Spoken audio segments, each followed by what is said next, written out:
Assalamualaikum warahmatullahi wabarakatuh. Selamat siang, namo buddhaya, salam kebajikan bagi kita semua. Perkenalkan, nama saya Muhammad Sadam Rasyad Hasan dari kelompok 4 Biologi. Di sini, saya akan melakukan sosialisasi mengenai pola hidup.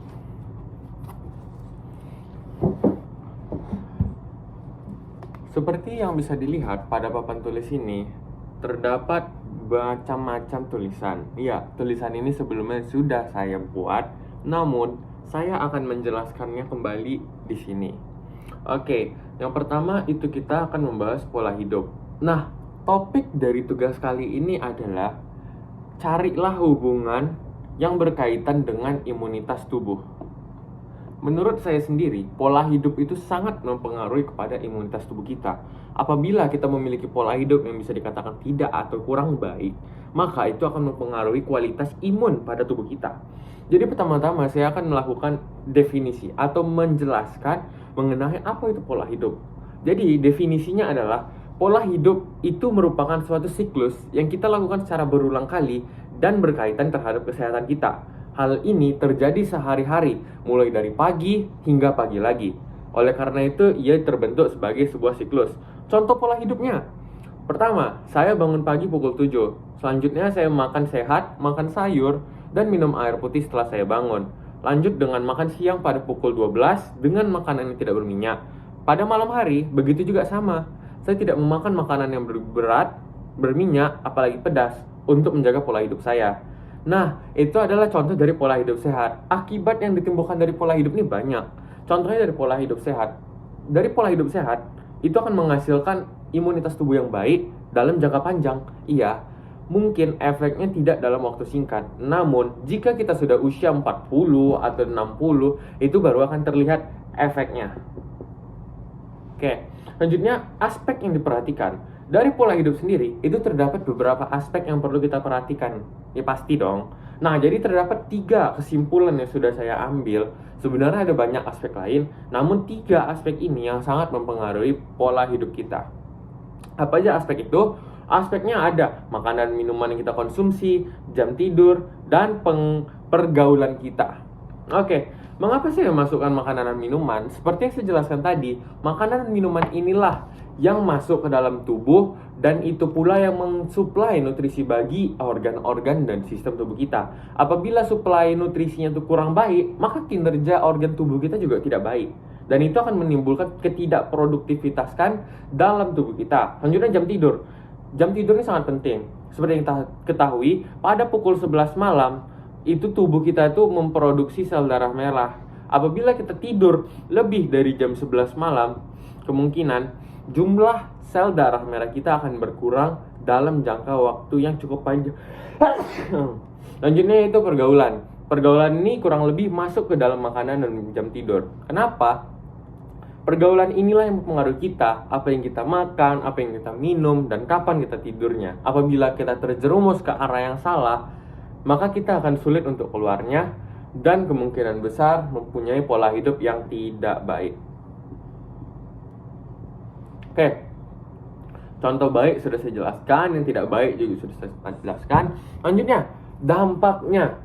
Alright, jadi dampak yang ditimbulkan itu sebenarnya ada lebih dari ini. Namun seperti yang saya bilang tadi, saya simpulkan menjadi 4 saja. Yang pertama, mempengaruhi imunitas tubuh. Jelas dong, imunitas ini perlu juga suplai nutrisi.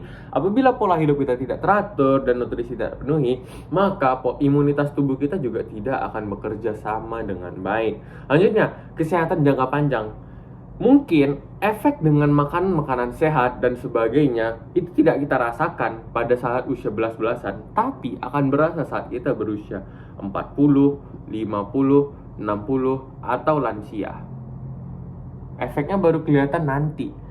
Dan kita yang akan untung juga. Bersakit-sakitlah dahulu dengan makanan sehat yang mungkin rasanya tidak enak, tapi kita akan bersenang-senang kemudian dengan menikmati apa yang kita lakukan pada usia muda. Selanjutnya kardio. Kardio ini berhubung kepada jantung ya. Apabila kita pergaulan tidak baik seperti merokok atau nge-vape, itu akan mempengaruhi kinerja jantung kita sehingga kita akan mudah pengap.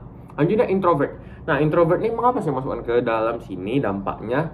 Introvert ini merupakan salah satu kemurungan yang bisa terjadi akibat pergaulan yang tidak baik atau pola tidur yang kurang. Mengapa? Orang yang jam tidurnya kurang dan pola hidupnya tidak baik akibat pergaulan itu lebih cenderung memilih sendiri karena ia merasa nyaman dengan kesendirian dan tidak membutuhkan orang lain, perumpamaannya. Pencegahannya, kesadaran masing-masing dan sosialisasi yang seperti saya lakukan ini sangatlah penting. Lanjutnya, Bill Goggins. Siapa sih Bill Goggins tuh? Mungkin ada yang bertanya. Bill Goggins itu adalah salah satu role model pola hidup sehat. Mengapa demikian? Karena ia telah menerapkan pola hidup sehat semenjak ia berusia belasan tahun atau remaja, kira-kira kurang lebih 17 tahun. Sekarang, ia sudah berusia kurang lebih 35-40. Di usia yang saat ini, ia masih memiliki kesehatan kardio yang bagus, ekstrovert, mempunyai banyak kawan, dan ingin bersosialisasi mengenai pola hidup lagi, imunitas tubuh yang baik, dan kesehatan yang masih terjamin bakalan hidup panjang. By the way, informasi ini saya peroleh dari Bill Goggins. Saya mengambil referensi dari dia. Terima kasih kepada beliau sudah mau menjadikan referensi bagi saya. Oke, perumpamaan imun tubuh itu dapat menggunakan media alat tulis saja sebenarnya. Oke, saya contohkan. Saya contohkan di sini. Anggap lingkaran bulat ini adalah hidup kalian, dan di luar nih ada pengaruh banyak. Saya gambar pengaruh banyak. Ya. Contohnya nih pola hidup, jam tidur dan sebagainya. Oke, kalau mungkin satu yang masuk seperti tidak makan makanan sehat, tidak apa-apa. Jika kita hapus juga tidak apa-apa. Contoh, saya akan menghapusnya. Iya, ini akan bersih kembali karena cuma satu saja yang masuk. Tapi jika semuanya masuk ke dalam tubuh kita dan kita hapus,